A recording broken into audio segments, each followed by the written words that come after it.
Hi friends, welcome to English with Majid.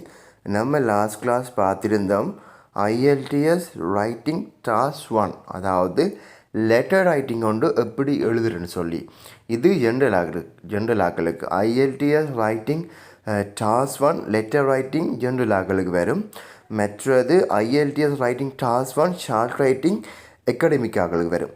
அதாவது IELTS writing task 2 காமனாக தான் இருக்கும். எஸ்ஏ ரைட்டிங்னு சொல்கிறது ரெண்டு பேரையும் காமனாக தான் இருக்கும். அதாவது IELTS ஜென்ரல் ஆக்களுக்கும் IELTS அகாடமிக் ஆக்களுக்கும் டாஸ்க் 2 எஸ்ஏ ரைட்டிங் பொதுவாக தான் இருக்கும். வித்தியாசப்பட போகிறது என்னென்னு சொன்னால் அவங்களுக்கு டாஸ்க் 1 தான் வித்தியாசப்படும். அதாவது அகாடமிக் ஆக்களுக்கு என்ன வரும்னு சொன்னால் ஷார்ட் ரைட்டிங் வரும், ஜென்ரல் ஆக்களுக்கு லெட்டர் ரைட்டிங் வரும். ஸோ அது வித்தியாசப்படும். ஸோ நம்ம ஆல்ரெடி நான் உங்களுக்கு லாஸ்ட் கிளாஸில் சொல்லியிருந்தேன் ஒரு லெட்டர் ரைட்டிங் ஈஸியாக எப்படி எழுதுறேன்னு சொல்லி. அதாவது என்ன சென்டென்ஸை கொண்டு ஸ்டார்ட் பண்ணுறேன். இப்போ ஃபார்மல் லெட்டர்ண்டா எப்படி ஸ்டார்ட் பண்ணுறது, இன்ஃபார்மல் லெட்டர்ண்டா எப்படி ஸ்டார்ட் பண்ணுறது, முதலாவது பேராகிராஃப் எப்படி நம்ம ஸ்டார்ட் பண்ணணும், எந்த ஸ்டார்டிங் சென்டென்ஸை வச்சு கொண்டு பேராகிராஃப் ஸ்டார்ட் பண்ணுறது, ஃபார்மலுக்கு எப்படி எழுதுறது, இன்ஃபார்மலுக்கு எப்படி எழுதுறது, அப்புறம் எப்படி நம்ம பேராகிராஃபை எத்தனை பேராகிராஃப் எழுதுறது, ஸோ இப்படி புல்லட் பாயிண்ட் எப்படி உள்ளடக்கிறது பேராகிராஃபில். ஸோ இப்படிப்பட்ட நிறைய விஷயங்களை நான் உங்களுக்கு இதுக்கு முதல் வீடியோவில் போட்டிருந்தேன். அதாவது simple way to write and IELTS letter ரைட்டிங்னு சொல்லித்தான் அந்த வீடியோங்களும் நான் போட்டிருந்தேன். ஸோ அந்த வீடியோ பார்க்குறது மூலம் உங்களுக்கு ஒரு லெட்டர் ரைட்டிங் எப்படி எழுத வேணும்னு சொல்லி நீங்கள் படித்து கொள்ளலாம். ஸோ அது ஈஸி. ஸோ உங்களுக்கு லெட்டர் ரைட்டிங் எழுத தெரிய அடிப்பிரச்சனை இல்லை. ஸோ அந்த வீடியோ பார்த்தீங்கன்னு சொன்னால் நீங்களும் ஒரு லெட்டர் ரைட்டிங்கை எழுத முடியும். ஸோ நம்ம இந்த வீடியோவில் என்ன பார்க்க போகிறோம்னு சொன்னால் ஃபார்மல் லெட்டர் ரைட்டிங். அதாவது நான் ஆல்ரெடி சொல்லியிருந்தேன் தானே, 2 டைப் ஆஃப் லெட்டர் இருக்குது, formal letter and informal letter. So உங்களுக்கு ஏதாவது ஒன்று IELTS ரைட்டிங் டாஸ்க் 1 ஜென்ரல் ஆக்களுக்கு கேட்பாங்க. ஸோ இந்த வீடியோவில் நம்ம ஃபார்மல் லெட்டர் ரைட்டிங் கொஷன் ஒன்றும் அதுக்கு எப்படி நான் ஆன்சர் எழுதுறேன்னு சொல்லி உங்களுக்கு ஒரு எக்ஸாம்பிள் நம்ம பார்க்க போகிறோம். ஸோ வாங்க நம்ம வீடியோக்குள்ளே போகலாம். ஸோ அதுக்கு மேலே நாம் உங்களுக்கு நான் இந்த கொஷனை ஸ்லைட்டில் போட்டிருக்கேன்னு பாருங்கள், உங்களுக்கு விசிபிள் ஆகும். நீங்கள் பார்க்குற ஸ்லைட்டில் உங்களுக்கு அந்த கொஷன் விசிபிள் ஆகும், நீங்கள் பார்க்கலாம் கொஷனை. ஸோ நான் சொல்ல நீங்கள் ஸ்லைட்டை பாருங்கள் ஹெடிங்கை பாருங்கள். Formal letter writing task 1. You should spend about 20 minutes on this task. அதாவது 20 நிமிஷம் தான் நீங்கள் இந்த டாஸ்க்குக்கு ஸ்பெண்ட் பண்ண முடியும். உங்களுக்கு எல்லாம் தெரியும் IELTS ரைட்டிங்கில் உங்களுக்கு 1 hour தருவாங்க. அதாவது 40 minutes நீங்கள் ஸ்பெண்ட் பண்ணணும் எஸ்ஏ ரைட்டிங்க்கு. எஸ்ஏ ரைட்டிங் உங்களுக்கு IELTS ரைட்டிங் டாஸ்க் 2 வரும். So IELTS writing task 1 general ஆக்களுக்கு லெட்டர் ரைட்டிங் வரும், 20 minutes தருவாங்க. டோட்டல் உங்களுக்கு 1 hour தருவாங்க. ஸோ நீங்கள் எஸ்ஏ ரைட்டிங்கை குயிக்காக முடிச்சுன்னு சொன்னால் பேலன்ஸான டைமை நீங்கள் இதுக்கு லெட்டர் ரைட்டிங்கு பயன்படுத்த முடியும். நீங்கள் லெட்டர் ரைட்டிங் குயிக்காக முடிப்பீங்கன்னு சொன்னால் பேலன்ஸான டைமை இதுக்கு எஸ்ஏ ரைட்டிங்கு பயன்படுத்த முடியும். ஸோ எனவே உங்களுக்கு டோட்டல் 1 hour, டோட்டல் 1 hourக்குள்ளே நீங்கள் இந்த 2 writing, S A writing and letter writing இரண்டும் எழுதி முடிக்க வேணும். ஸோ அது அப்புறம் பாருங்க, நான் கொஷனை தொடர்ந்து வாசிக்கேன். On a recent holiday, you lost a valuable item. Fortunately, you have travel insurance to cover the cost of anything lost. So என்ன சொல்லியிருக்கான்னு சொன்னால், on a recent holiday you lost a valuable item. சமீபத்திய விடுமுறையில் நீங்கள் ஒரு valuable item, மதிப்பு மிக்க ஒரு பொருளை இழந்துட்டீங்களா? Fortunately, you have travel insurance to cover the cost of anything lost. So உங்களுக்கு fortunately, அதாவது அதிர்ஷ்டவசமாக உங்களுக்கு ட்ராவல் இன்சூரன்ஸ் இருக்குதாம். நீங்கள் என்னத்தையும் தொலைத்தீங்கன்னு சொன்னால் அதை கவர் பண்ணுறது உங்களுக்கு இன்சூரன்ஸ் இருக்குதாமன்னு சொல்கிறாங்க. ஸோ தொடர்ந்து பாருங்கள். Write a letter to the manager of your insurance company. உங்களோட இன்சூரன்ஸ் கம்பெனியோட மேனேஜருக்கு லெட்டர் ஒன்றை எழுதட்டாம். தொடர்ந்து பாருங்கள். இன் யுவர் லெட்டர், உங்களோட லெட்டரில் ஸோ 3 புல்லட் பாயிண்ட் சொல்லியிருக்காங்க. ஸோ இந்த 3 புல்லட் பாயிண்ட்டை உள்ளடக்கி தான் உங்கள் லெட்டர் வைக்கணும். ஸோ நான் புல்லட் பாயிண்ட்டை வாசிக்கன்னு பாருங்கள். ஸோ நான் முதலாவது புல்லட் பாயிண்ட்டை வாசிக்கன்னு பாருங்கள். Describe the item you last. So என்ன சொல்லியிருக்காங்க, நீங்கள் தொலைத்த அந்த பொருளை பற்றி டிஸ்கிரைப் பண்ணணும். ஸோ இது உங்களோட லெட்டரில் உள்ளடக்கியிருக்கும். இந்த பாயிண்ட் உங்களோட லெட்டரில் உள்ளடக்கியிருக்கணும். அதாவது நீங்கள் தொலைத்த பொருளை உங்கள் எழுத போகிற லெட்டரில் நீங்கள் என்ன பொருள் தொலைத்துறீங்கன்னு சொல்லி டிஸ்கிரைப் பண்ணியிருக்க வேணும். அடுத்த bullet point explain how you lost it. நீங்கள் எப்படி தொலைத்தீங்கன்னு சொல்லி அதையும் உங்களோட அதாவது நீங்கள் எழுத போகிற லெட்டரில் இன்க்ளூட் பண்ணியிருக்க வேணும். ஸோ அடுத்த புல்லட் பாயிண்ட் பாருங்கள், tell the insurance company what you would like them to do. அவர்கள் என்ன செய்ய வேணும் என்று நீங்கள் விரும்புகிறீங்கன்னு இன்சூரன்ஸ் கம்பெனிகிட்ட சொல்லுங்கள். ஸோ இந்த 3 புல்லட் பாயிண்ட்டையும் உள்ளடக்கித்தான் நீங்கள் எழுத போகிற லெட்டர் இருக்க வேண்டும். ஒரு புல்லட் பாயிண்ட்டை நீங்கள் உள்ளடக்காட்டியும் உங்களோட கிரேட் குறைகிறதுக்கு வாய்ப்பு இருக்குது. ஸோ தொடர்ந்து வாசிங்க பாருங்க. You should right at least 150 words. குறைஞ்சது நீங்கள் 150 வேர்ட்ஸ் எழுத வேணும். லெட்டர் ரைட்டிங்க்கு 150 வேர்ட்ஸ் எழுத வேணும். IELTS writing task 1. எஸ்ஏ ரைட்டிங்க்கு 250 வேர்ட்ஸ் எழுத வேணும் நீங்கள். ஸோ நீங்கள் இப்போ குவேஷனை விளங்கி எடுத்துட்டீங்க. இது ப்ரொனன்சியேஷன் சொன்னால் நீங்கள் லெட்டர் எழுத ஸ்டார்ட் பண்ணலாம். ஃபஸ்ட்டாக கிளியராக லெட்டரை விளங்கி எடுக்கணும். என்ன லெட்டர், ஃபார்மல் லெட்டரா இல்லாது இன்ஃபார்மல் லெட்டரான்னு சொல்லி நீங்கள் விளங்கி எடுக்கணும்.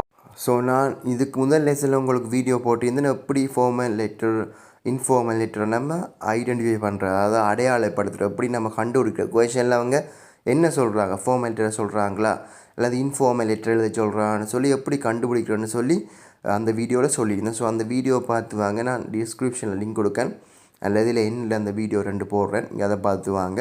ஸோ கட்டாயம் பார்த்து வந்தீங்கன்னு சொன்னால் உங்களுக்கு ஈஸியாக இருக்கும். ஸோ நான் அந்த சொன்ன அவ்வளோ விஷயங்களையும் வச்சுக்கொண்டு நீங்கள் லெட்டர் எழுத ஸ்டார்ட் பண்ணலாம். ஸோ இப்போ உங்களுக்கு கேள்வி கிளியராக விளங்குது. கிளியராக கேள்வியை விளங்கி எடுக்கணும். என்ன லெட்டர் சொல்கிறான், ஃபார்மல் லெட்டரா இன்ஃபார்மல் லெட்டரான்னு சொல்லி. ஸோ அதுக்கு பிறகு ஃபார்மல் லெட்டர்னா ஒரு மாதிரி ஸ்டார்ட் பண்ணணும், இன்ஃபார்மல் லெட்டர்னா இன்னொரு மாதிரி ஸ்டார்ட் பண்ணணும். ஸோ இங்கே அவங்க ஃபார்மல் லெட்டர் தான் எழுத சொல்லியிருக்கிறாங்க. ஸோ நம்ம லெட்டர் ஸ்டார்ட் பண்ணலாம் வாங்க. ஸோ இது ஃபார்மல் லெட்டர்ன்னு சொல்கிறபடியால் நீங்கள் எப்படி ஸ்டார்ட் பண்ணணும், டியர் சாரோ மேடம்னு சொல்லி ஸ்டார்ட் பண்ணணும், அல்லது மேடம் ஓ சார்ன்னு சொல்லியும் ஸ்டார்ட் பண்ணலாம். டியர் போடாமல் விடலாம், அது பிரச்சனை இல்லை. ஸோ ஃபார்மல் லெட்டர்னு சொல்கிறபடியால் sir or madam, dear madam or dear sir. So இப்படி ஸ்டார்ட் பண்ணலாம். அதற்கு பிறகு நான் எழுதியிருக்கேன் பாருங்கள், I am writing in connection with the laptop I lost lost weekend which was under the travel insurance with your company. So இங்கே நான் என்ன ஸ்டார்டிங் சென்டென்ஸ் போட்டிருக்கேன்னு சொன்னால் ஐ am writing in connection with என்று சொல்கிற ஸ்டார்டிங் சென்டென்ஸை போட்டிருக்கேன். நான் உங்களுக்கு ஆல்ரெடி சொல்லியிருந்தேன், அந்த எப்படி லெட்டர் ரைட்டிங் ஒன்று எழுதுகிற வீடியோவில் சொல்லியிருந்தேன், உங்களுக்கு என்ன ஸ்டார்டிங் சென்டென்ஸை போட்டு எழுத வேணும்னு சொல்லி. ஃபார்மல் லெட்டர்ண்டா இப்படிப்பட்ட ஸ்டார்டிங் சென்டென்ஸ் போட்டு எழுத வேணும். இன்ஃபார்மல் லெட்டர்னு சொன்னால் இப்படிப்பட்ட ஸ்டார்டிங் சென்டென்ஸை போட்டு எழுத வேணும். அதாவது முதலாவது பேராகிராஃப் எப்படி நம்ம ஸ்டார்ட் பண்ண வேணும், அந்த எந்த சென்டென்ஸை கொண்டு ஸ்டார்ட் பண்ண வேணும்னு கிளியராக சொல்லியிருந்தேன். ஸோ அதில் நான் ஆல்ரெடி சொல்லியிருந்த ஸ்டார்டிங் சென்டென்ஸில் இதுக்கு சூட்டபிளான ஸ்டார்டிங் சென்டென்ஸ் எதுன்னு சொன்னால் ஐ ஆம் ரைட்டிங் இன் கனெக்ஷன் வித்ன்னு சொல்கிற ஸ்டார்டிங் சென்டென்ஸ் தான் இந்த லெட்டருக்கு சூட்டபிள் ஆகும். எனவே நான் ஐ ஆம் ரைட்டிங் இன் கனெக்ஷன் வித்ன்னு சொல்கிற ஸ்டார்டிங் சென்டென்ஸை வச்சு கொண்டு தான் இந்த முதலாவது பேராகிராஃபை ஸ்டார்ட் பண்ணியிருக்கிறேன். அல்லது நீங்கள் ஐ ஆம் ரைட்டிங் டு இன்க்வயர் அபவுட்னு சொல்லியும் ஸ்டார்ட் பண்ணலாம். இது மோர் சூட்டபிளாக இருக்குது இங்கே.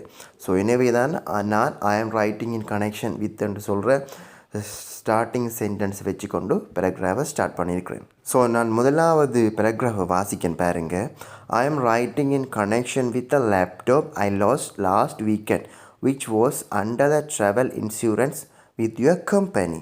ஸோ நான் தமிழில் சொல்கிறேன், நான் என்னதை பற்றி சொல்லியிருந்தேன்னு சொன்னால், உங்கள் நிறுவனத்தில், அதாவது ட்ராவல் இன்சூரன்ஸ் பயண காப்பீட்டின் கீழ் கடந்த வார இறுதியில் நான் இழந்த லேப்டாப் தொடர்பாக எழுதுகிறேன் என்று சொல்லி தான் அந்த பேராகிராஃபில் நான் மென்ஷன் பண்ணிக்கிறேன். ஸோ நீங்கள் முதலாவது பேராகிராஃப் அவங்களுக்கு விளங்குவோன்னு நீங்கள் என்னதை பற்றி எழுதுறீங்கன்னு சொல்லி. ஸோ எனவே தான் நான் இப்படி மென்ஷன் பண்ணியிருக்கேன், உங்கள் நிறுவனத்தில் பயண காப்பீட்டின் கடந்த வாரத்தில் நான் இழந்த லேப்டாப் தொடர்பாக எழுதுகிறேன் என்று சொல்லி தான் ஸ்டார்ட் பண்ணியிருக்கேன் பாருங்கள். ஸோ இது அப்புறம் என்ன செய்ய போகிறேன்னு சொன்னால், நான் முதலாவது அவன் என்னத்தை பற்றி எழுதுகிறவன்னு சொல்லி நம்ம சொல்ல வேணும். அதுக்கு பிறகு அவங்க சொல்லியிருக்காங்க தானே 3 புல்லட் பாயிண்ட். ஸோ அதை பற்றி விவரிக்க வேணும். ஸோ நான் இப்போ ரெண்டாவது பேராகிராஃபில் முதலாவது புல்லட் பாயிண்ட்டை பற்றி விவரிக்க போகிறேன் பாருங்கள்.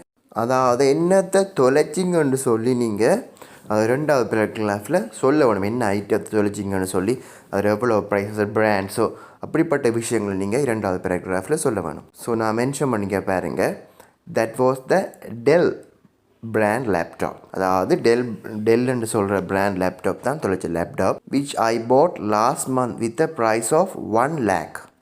கடைசியாக மாதம் வாங்கினான் அந்த Dell laptop price 1 lakh. So தொடர்ந்து வாசிக்கும் பாருங்கள். இட் வாஸ் பிளாக் கலர்ட், அதாவது கருப்பு colour, and with the latest i7 core processor technology. அதாவது ப்ராசஸர் i7 3 years வாரண்டியை உள்ளடக்கி இருக்குது. ஸோ நான் இப்போ இரண்டாவது பேராகிராஃப் என்ன சொல்லியிருந்தேன் பாருங்கள், நான் தொலைச்ச லேப்டாப் பற்றி, நான் தொலைச்ச பொருளை பற்றி சில விஷயங்களை அது எப்படி இருக்குன்னு சொல்லியிருந்தேன். அடுத்தது இரண்டாவது புல்லட் பாயிண்ட், எப்படி தொலைக்கிறேன்னா சொல்ல வேணும். ஸோ நான் அதை எப்படி தொலைச்சேன்னு சொல்லி நான் எக்ஸ்பிளைன் பண்ண வேணும். ஸோ நான் அதை தான் சொல்ல போகிறேன் பாருங்கள் அடுத்த பேராகிராஃபாக. ஸோ அதான் சொல்லிக்கேன் பாருங்கள். I have visited Chennai to spend my yearly holiday along with my entire family member. The laptop was stolen from my hotel room where we were at Sea Beach. It is to be mentioned here that the room was locked during that time. After returning, I found myself in this unpleasant situation and contacted to the hotel authority immediately and made a serious complaint. Moreover, I have made a general diary to the nearest police station for the same reason. The copy of general diary is enclosed here. So என்ன சொல்லியிருந்தேன்னு சொன்னால், எனது குடும்ப உறுப்பினருடன் எனது வருடாந்த விடுமுறையை நான் spend பண்ண சென்னைக்கு வந்திருக்கேன். ஸோ கடற்கரையில் நாங்கள் இருந்த ஹோட்டல் அறையில் இருந்து எங்கள் லேப்டாப் திருடப்பட்டது. ஸோ அப்போ அந்த அறை லாக் பண்ணப்பட்டிருப்பதையும் நான் இங்கே மென்ஷன் பண்ண வேண்டும். ஸோ திரும்பி வந்த பிறகு நான் இந்த இந்த விரும்பத்தகாத சூழ்நிலையில் இருப்பதை கண்டேன். பிறகு ஹோட்டல் அதிகாரியை தொடர்பு கொண்டு நான் புகார் அளித்தேன். பிறகு நான் நியரஸ்ட் போலீஸ் ஸ்டேஷனுக்கு போய் ஜென்ரல் டயரி செய்தேன். ஸோ அந்த ஜென்ரல் டயரியை நான் இதோட இணைச்சிருக்கேன் அப்படின்னு சொல்லியிருந்தேன். ஸோ இரண்டாவது புல்லட் பாயிண்ட்டை உள்ளடக்கித்தான் இந்த மூன்றாவது பேராகிராஃபை நான் எழுதியிருந்தேன். ஸோ இதற்கு பிறகு நான் இப்போ கடைசி புல்லட் பாயிண்ட்டை உள்ளடக்கி அடுத்த பேராகிராஃபை எழுத போகிறேன் பாருங்கள். ஸோ கடைசி பேராகிராஃப் நான் எழுதியிருக்கேன் பாருங்கள். Therefore, I request you to properly investigate the matter and arrange to pay the claimed amount under insurance by a check at the early date so that I can purchase a new one. Your early action in this regard will be highly appreciated. So நான் கடைசி bullet point உள்ளடக்கி conclusion paragraph எப்படி கொடுத்துருக்கேன்னு சொன்னால் பாருங்கள். Therefore, எனவே இந்த விஷயத்தை சரியாக விசாரித்து இன்சூரன்ஸ் காப்பீட்டின் கீழ் கோரப்பட்ட தொகையை முன்கூட்டியே ஒரு செக் மூலம் செலுத்த ஏற்பாடு செய்யுமாறு கேட்டுக்கொள்கின்றேன் என்று சொல்லி போட்டு இந்த விஷயத்தில் உங்களோட இனிஷியல் அதாவது ஆரம்ப நடவடிக்கைக்கு மிகவும் பாராட்டுகள் ஹைலி அப்ரிஷியேட்டட் என்று சொல்லி நான் முடிச்சிருந்தேன். ஸோ எனவே இந்த பேராகிராஃபில் நான் என்ன எதிர்பார்க்குறேன்னு சொல்லி உங்கள்கிட்ட சொல்லியிருந்தேன். ஸோ எனவே மூன்றாவது புல்லட் பாயிண்ட்டை உள்ளடக்கி இந்த பேராகிராஃபை முடிச்சிருந்தேன். நான் அதுக்கு பிறகு நான் எப்படி இந்த லெட்டரை முடிச்சிருக்கேன்னு பாருங்கள். ஃபார்மல் லெட்டர்ன்னு சொல்லவடையால் நான் எப்படி முடிச்சிருக்கேன், ஃபெய்த்ஃபுல்லி என்று சொல்லி இந்த லெட்டரை முடிச்சிருக்கிறேன். ஸோ ஆனால் இன்ஃபார்மல் லெட்டர்னு சொன்னால் நீங்கள் வேறு மாதிரி முடிக்கலாம். நான் சொல்லியிருந்தேன் எப்படி முடிக்கணும்னு சொல்லி வீடியோ போட்டிருந்தேன். இன்ஃபார்மலுக்கு எப்படி முடிக்க வேணும், ஃபார்மல் லெட்டருக்கு எப்படி முடிக்கணும்னு சொல்லி. ஸோ இது ஃபார்மல் என்று சொல்ல நான் ஃபெய்த்ஃபுல்லி என்று சொல்லி முடித்து என்ற பேரையும் கீழே மஜித்ன்னு சொல்லி மென்ஷன் பண்ணியிருந்தேன். ஸோ பாருங்கள், ஒரு ஃபார்மல் லெட்டர் இப்படித்தான் எழுதுறது. ஸோ உங்களுக்கு எப்படி ஒரு ஃபார்மல் லெட்டர் எழுதுறேன்னு சொல்லி கிளியராக நான் எக்ஸ்ப்ளனேஷன் பண்ணியிருக்கேன், ஒவ்வொரு பாயிண்ட்டையும் விளங்கப்படுத்தி. ஸோ நீங்கள் பேராகிராஃப் முதலாவது முக்கியம், எத்தனை பேராகிராஃப் எழுத போகிறீங்கன்னு சொல்லி முதலாவது முக்கியம். அதாவது அந்த தார புல்லட் பாயிண்ட் அனைத்தையும் இன்க்ளூட் பண்ணித்தான் உங்களோட பேராகிராஃப் இருக்க வேணும். நீங்கள் முதலாவது ஸ்டார்டிங் பேராகிராஃப் எழுதலாம். அதற்கு பிறகு 3 புல்லட் பாயிண்ட் தந்தால் ஒரு பேராகிராஃப்லேயும் ஒரு புல்லட் பாயிண்ட் உள்ளடக்கி எழுதலாம். 4வது பேராகிராஃபில் கன்க்ளூஷன் பேராகிராஃபில் கடைசி புல்லட் பாயிண்ட் உள்ளடக்கிற மாதிரி நீங்கள் கன்க்ளூஷன் பேராகிராஃப் முடிவு பேராகிராஃப் எழுத முடியும். So simple. ஸோ நான் அடுத்த வீடியோவில் உங்களுக்கு இன்ஃபார்மல் லெட்டர் ரைட்டிங்களோட எக்ஸாம்பிளும் அதை எப்படி எழுதுறேன்னு சொல்லி எக்ஸ்பிளைன் பண்ணுறேன். ஸோ நிறைய ஐஎல்டிஎஸ் ஜென்ரல் படித்து கொண்டு இருப்பாங்க, அவங்களோட இந்த வீடியோ ஷேர் பண்ணுங்கள், ரொம்ப யூஸ்ஃபுல்லான வீடியோ. அடுத்தது இங்கிலீஷ் வித் மஜித்ன்னு சொல்கிறேன் யூடியூப் சேனலை சப்ஸ்கிரைப் பண்ணுங்கள். தேங்க்ஸ் ஃபார் வாட்சிங்.